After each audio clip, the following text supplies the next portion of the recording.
Welcome to the Lost Signals Discusses Literature, where we apply the revolutionary Mott skill to classic and contemporary works of prose.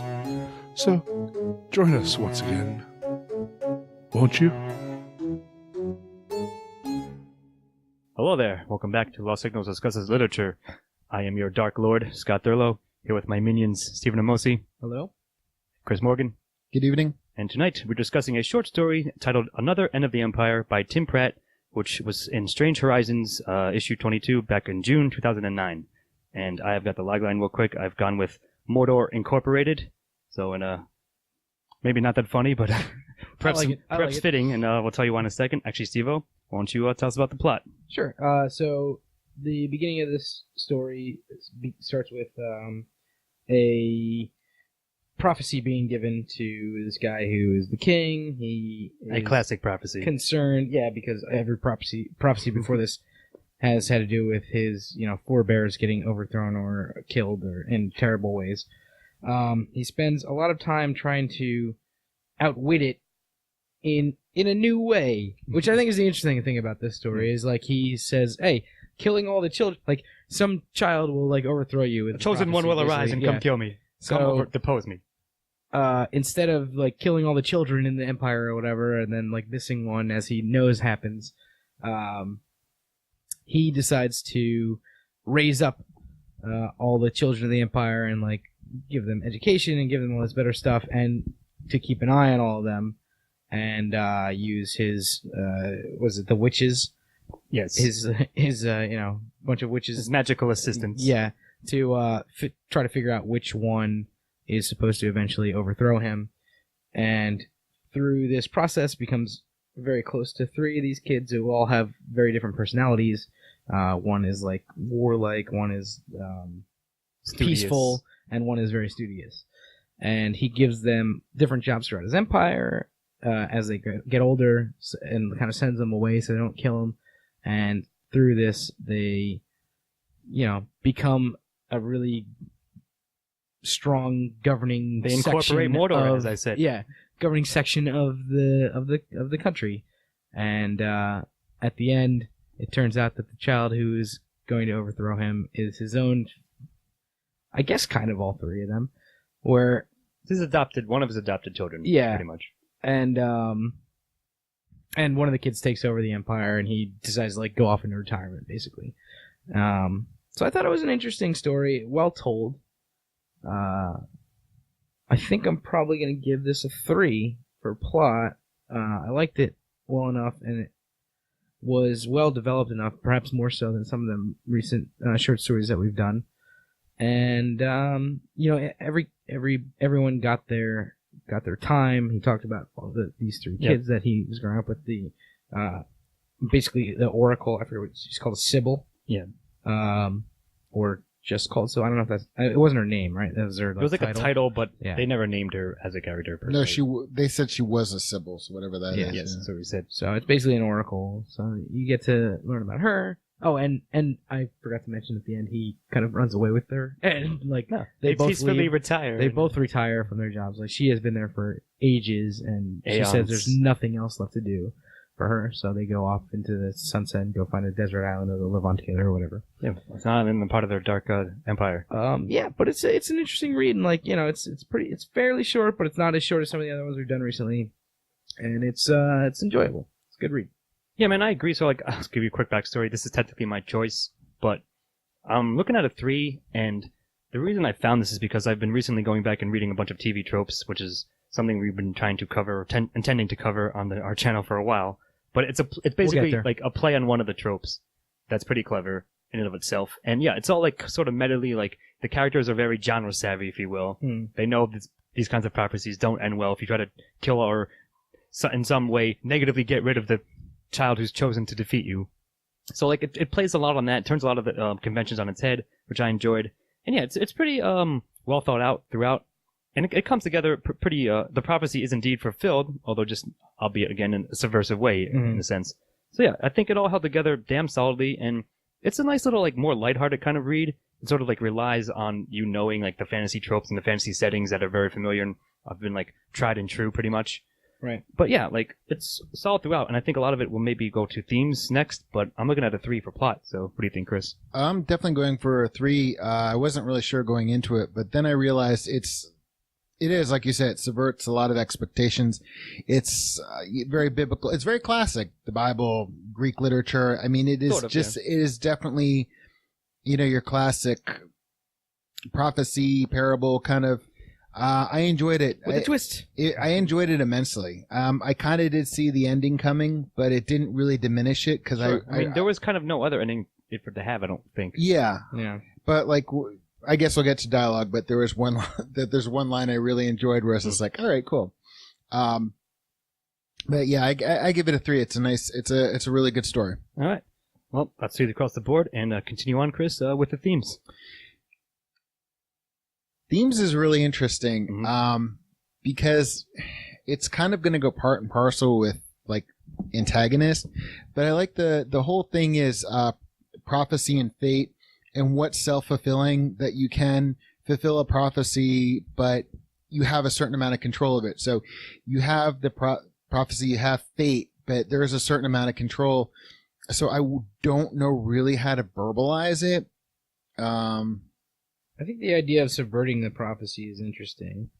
Trying to be, like as you said, be so genre Outwit savvy, it, if you will, that you know what has failed before and are kind of dumbfounded by the fact that people keep doing the same thing, and you say, all right, let's take another different tact. And the prophecy still happens, but it's in a way that's much more tolerable, I suppose.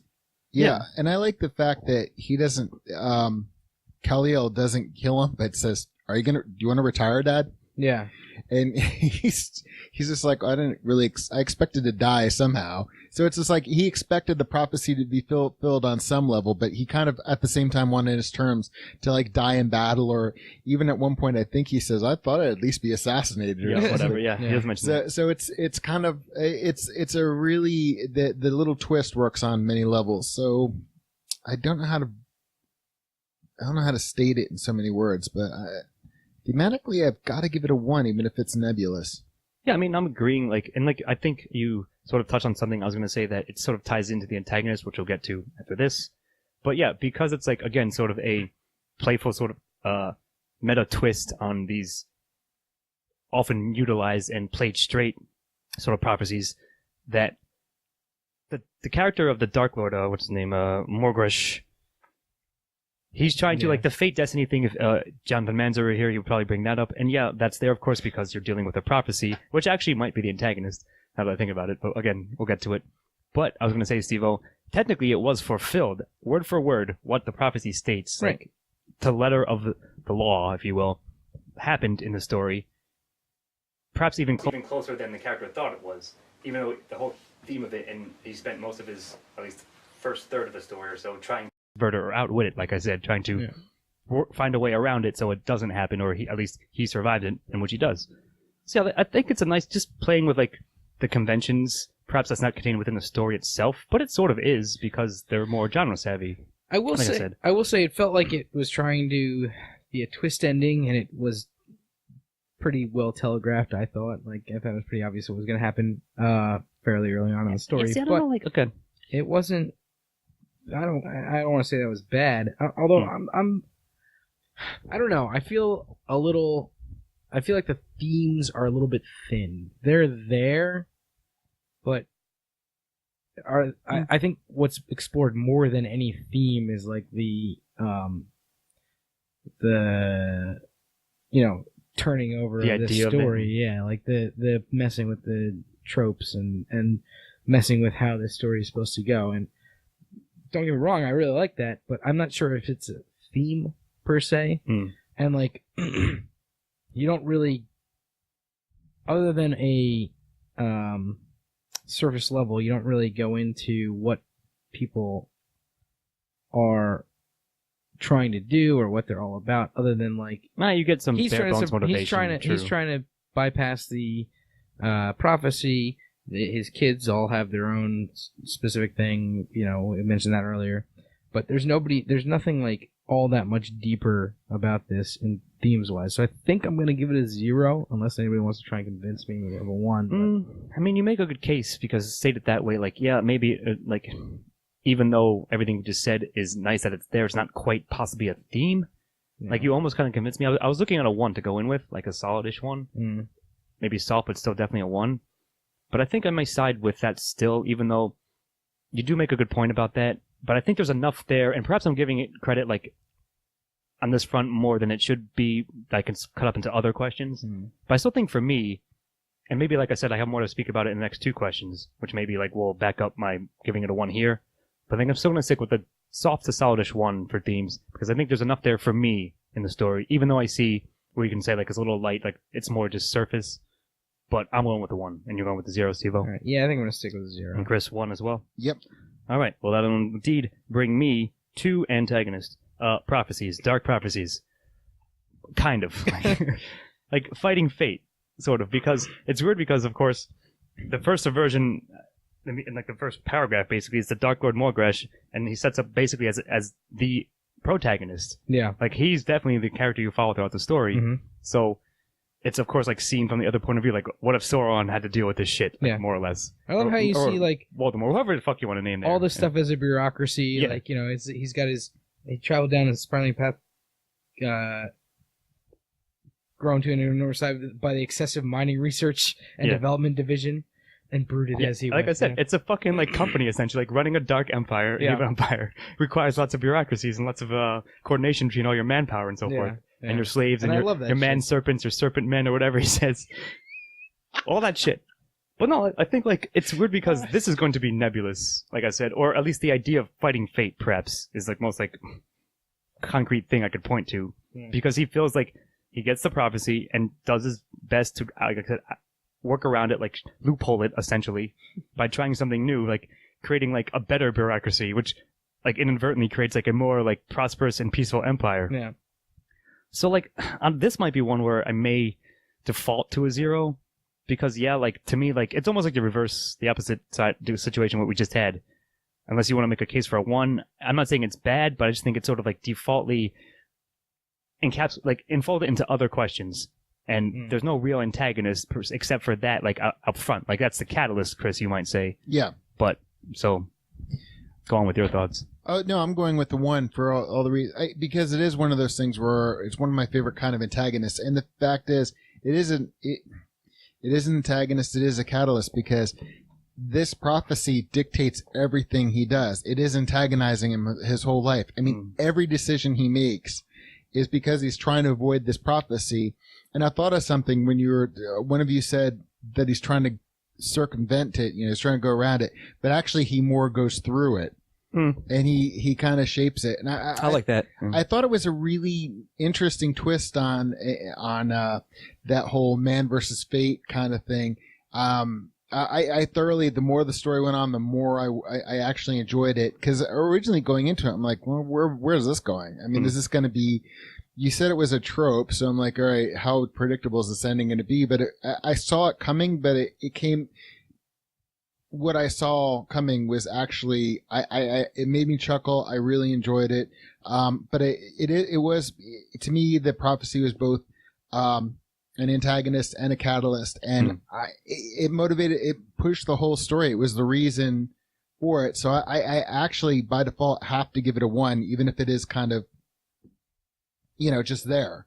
I mean, that's convincing too. Like, but in my mind, it's more of a catalyst. Yes, he was antagonized by, like, the specter of it, I guess. I don't know.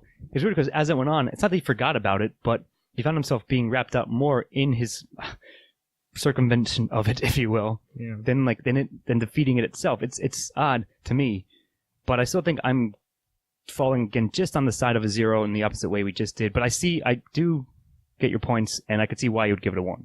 I think I agree with you, Scott. It's more of a plot device than an antagonist, in the way that I see it. And, I mean, you could almost make a case for the Sybil being an antagonist, I guess, in this, but, like... She's the messenger of it. Yeah, she's a vessel of the messenger. Yeah, exactly. Don't shoot the messenger. Don't make the messenger the antagonist. And honestly, it's just the crux of the story. It's not really an active antagonist in any way. Yeah. It's That's well said. just passively eating at him, and like, that's fine. It's a good device, but I don't think it's an antagonist. No, I'm I gonna like stay that. with 0. Yeah, I like that, and that's I'll use that as evidence to back up my 0 as well. Chris, you're going with a 1. Yeah. All right, sticking with it. All right, well, let's move on to protagonist indeed with you, Steve-O. All right, so I guess it's the Dark Lord Mogrash. Mm-hmm. I like his character. I like all of the little deviations he tries to make to distance himself from the from the prophecy, and like he's basically just trying to prolong his life and make the prophecy happen as late as possible, which he succeeds at. Becomes an old man before he's retires from being retires, like not even evil deposed, and it's he's a good character. I don't have that much to say about him. I just like his whole development throughout the course of this story, and I think that he deserves a 1. Yeah, I mean, like you said, it's on the surface, it's setting up like the conventions you've seen before because it's going to mess with them.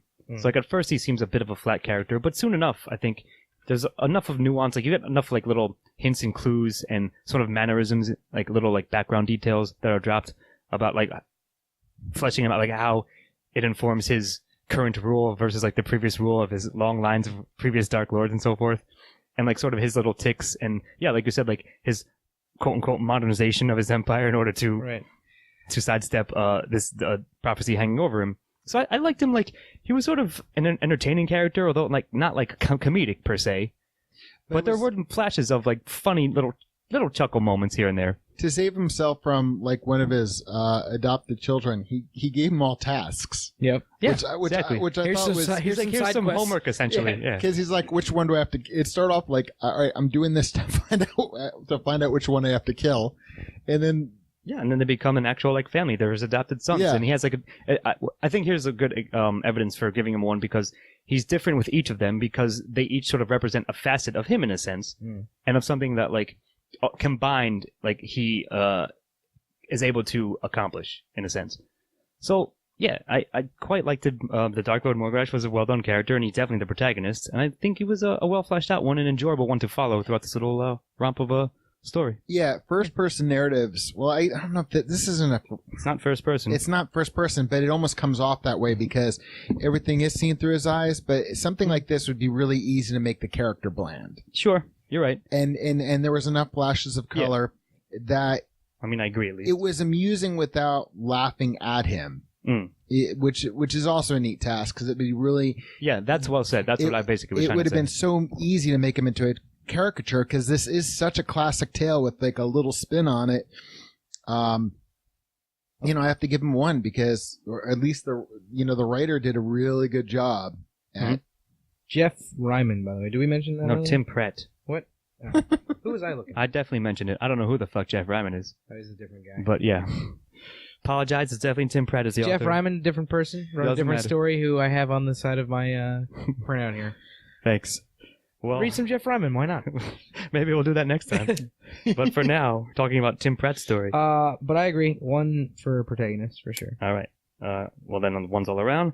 And Chris, now on to secondary / supporting characters. the Sybil is a supporting character and she's important to the story. I can't, she's the one that he bounces off all the ideas. She's the one who is interpreting the prophecy and giving him the ideas like, well, here to find this out, why don't you? She's the one who basically kind of tells him what to do. And again, this is one of those things where, Well, she's like basically the Dark Vizier, essentially. yeah, but again, it would be so easy to make her a caricature. Sure, you're right. I And to agree. be like, to be evil, and it turns out she's not. I mean, they're both they're both victims of bureaucracy and like logic. It's just, I have to give her 1 because without her, there would really actually be no motivation. I mean, they do work part and parcel with one another. I mean, I agree. I'm giving it a 1, but not just for her. Although I do think Sybil was a strong character. I was going to talk about the 3 children because I think they're like probably maybe even beyond her, like, or at least equal to her in terms of importance to the story and like how much sort of characterization they get and motivation and even backstory. Like basically their backstory is him the Dark Lord raising them through his own dark educational system, if you will, and then figuring out their specialties, and then assigning them a task based on that, and they end up improving. Yeah, they end up improving the empire for the good of all, and one of them goes off to the glory of war, which is what he wants. One of the ridiculous things is they end slavery in order to make people like financial slaves to them. Yeah, basically. Of course. I thought that was a great joke. They created a working class. It's basically the story of America, right? Kind of, maybe. I don't know if I go that far, but you can certainly see a lot of similarities there. So I also agree maybe I shouldn't have chuckled at that one. Because that part real quickly made me think of the thing from BioShock Infinite, where like you can only buy shit from the company store, and we'll give you a percentage of like tokens, so you can buy shit there. That's basically a new form of slavery, but sure, they technically have their freedom. Mm-hmm. But yeah, and it's a slavery that you make more money on. Pretty much. Sure. But yeah, the all the supporting characters, you guys mentioned the 4 that are really important, and all of them are really good. I enjoyed them, though I don't have too much more to say about any of them at this time. Yeah, one. Sure. Yeah, one, like, all those little minions who, like, were there, like, in the background and stuff, like, essentially as, like, the things you need to have, where he has, like, his, like you said, the mining research or whatever. And, like, his, which is all fine. His ambassadors and all that crap. Like, witches. Like, sure, they weren't characterized, but it fleshed out the world well enough, so. Yeah. And what were they called? The Council of Witches or what? Not the Council. The probability witches. Probability witches, which mm-hmm. in of itself says so much. Sure. And there was one point where you, like, talked to his... Oh, man, I wish I could remember it. Well, don't worry about it. Don't wait for me, because I'm not going to remember what it is right now. But some other, like, ancillary character. Similar to that, it was like, he had this council... Like, one was theoretical and one was something else. He was like, I didn't even go to the theoretical ones. They would have dismissed it out of hand. Yeah, that's right. But one was like pragmatic or whatever. Yeah, something like that. Exactly. But yeah, you're right. That's a good touch. All right, so one's all around there, and bring me to dialogue. So this one, I'm not sure of. I guess I'm gutly leaning towards a 1, because it was perfectly fine. It wasn't, like, outstanding by any means either, though. But it wasn't terrible. Like, it's, again, we find ourselves in this situation a lot where, like, it serves the plot well enough. So, like, when that happens, I give it, like, just enough credit for a soft 1, but I can't really think of any standout lines, especially dialogue. Some of the description, style is getting a lot of credit for sure. But if you guys got something to convince me of a stronger one, it's a classic story, so the dialogue overall is kind of falling into that genre. It really is what you'd expect from it. Except like it's got a little more light heart to it. Yeah. But the one line that I do remember that made me chuckle was when the Sybil goes, she's like, I can't have children because, he's had 15 wives and he finds out that it's him who can't. And she's like, have you never heard of adoption? Which I thought was, in a story like this, like I said, that had such a classical setting, that it was such a random, it was such a modern progressive kind of inclusion. Yeah, it was a progressive kind of inclusion. So if there's one line to remember, it's that. But otherwise, I agree with you. It serves the story. It's not. It's like the rest of the story. The dialogue is a modern take on a classical dialogue. Yeah, and it's fine for what it is. Pretty much good. I mean, I think it's just it's joking around with what the dialogue is supposed to be. I wouldn't call this classic dialogue for like a dark fantasy story by any means, but I mean, it is and it isn't. But it's aware of that, so it's messing. It's with basically the Robin Hood Men in Tights, of, like that type of dialogue. That's pretty good, and it's fine. It's no Robin Hood Men in Tights dialogue wise, though. I will say, sure. But it works, and I think it's good enough to warrant a 1 for sure, and that's what I'm going to give it. Alrighty, we'll continue on then, Sir Steve-O, with style. Will do. The style was great in this. It's I think it's one of the highlights. It's really interesting to see this story that you know usually from the other side, right? From the hero's side, whoever's going against the Dark Lord or fulfilling the prophecy. You get to see the take of the Dark Lord, the villain, usually the villain of the story be the protagonist. And I always kind of like stories like that, that go that route. And I think that in this story, it's done with a deft touch. It doesn't go too over the top, but it is like, and it's not too on the nose. Yeah, but it exactly. is like, it finds a nice balance there. But it is, it's winking at you the entire time that it's doing it, which is great. And like I am going to give style a strong 1 for that, just because it has all these like little like tips of the hat to the style of normal fantasy stories, but kind of joking about them the whole time, and I do like that. That take. So I'm gonna give it a 1. Alrighty. I agree. This would have been a very easy thing to completely parody and go over the top. I agree. I don't have anything to add. Now, I was waiting to say this. I'm giving it a 1. Because I mostly agree. So I'm going to do a callback from way back in the day. Some of it reminded me of the Hatter Turtle Dove story that we did. Except this one was like 10,000 miles better than that. So they're going for that sort of like vibe, if you will. I think he pulled it off quite well in this case.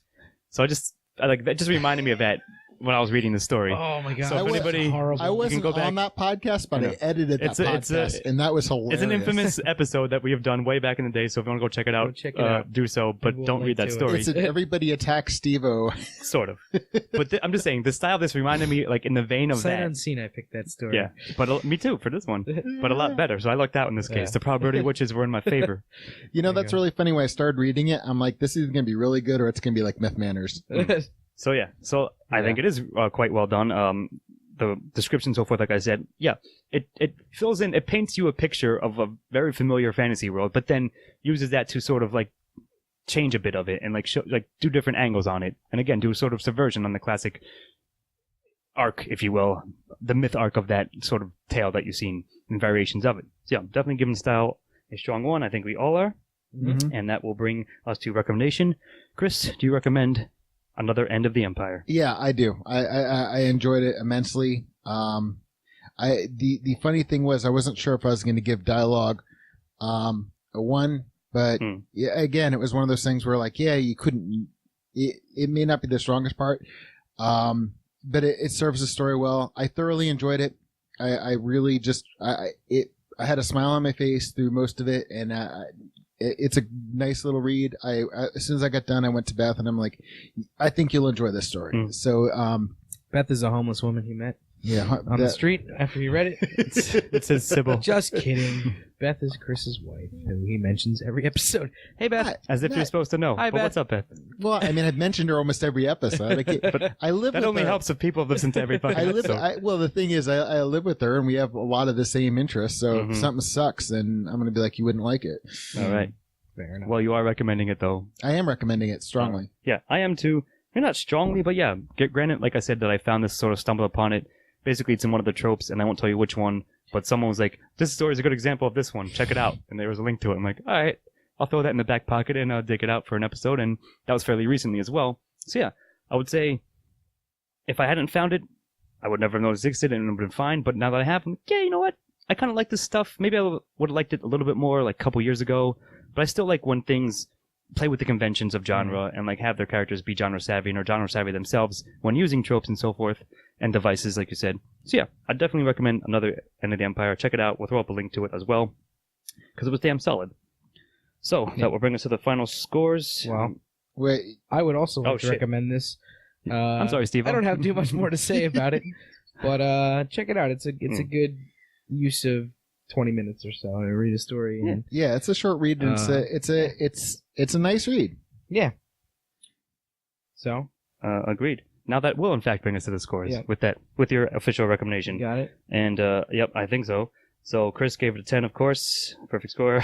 I give it a 9, and Steve, you gave it an 8, which brings us to a 9 overall, I believe. Yep, that's correct. 9 straight up. So yeah, damn solid. Like if you like I said, if you even if you're not a fan of like the fantasy genre per se, you should know enough of it, and if you know a lot more of it, if you read a lot, then you'll probably get a more kick out of this and appreciate it. And if you enjoy like sort of mentally messing with conventions, then it does a good job of that too. And it was all well structured. Check it out. Yeah. All right. So I think that will do it. Mm-hmm. I have been Scott. Get out of here. All right. I got to go back to my evil empire anyways. So yeah. I've been Scott Thurlow, of course, here with Stephen Amosi. And 2 things. First of all, sorry, Tim Pratt, for earlier. And 2, I'm off to subvert my prophecy. Indeed. And Chris Morgan. Definitely listen to Myth Manners as well. That was hilarious. And everybody have a good night. And that's it. See you next time. Editing and engineering by Scott Thurlow. Music by Christopher Morgan. Check us out on YouTube and iTunes for the shows, and on Facebook and Twitter for updates.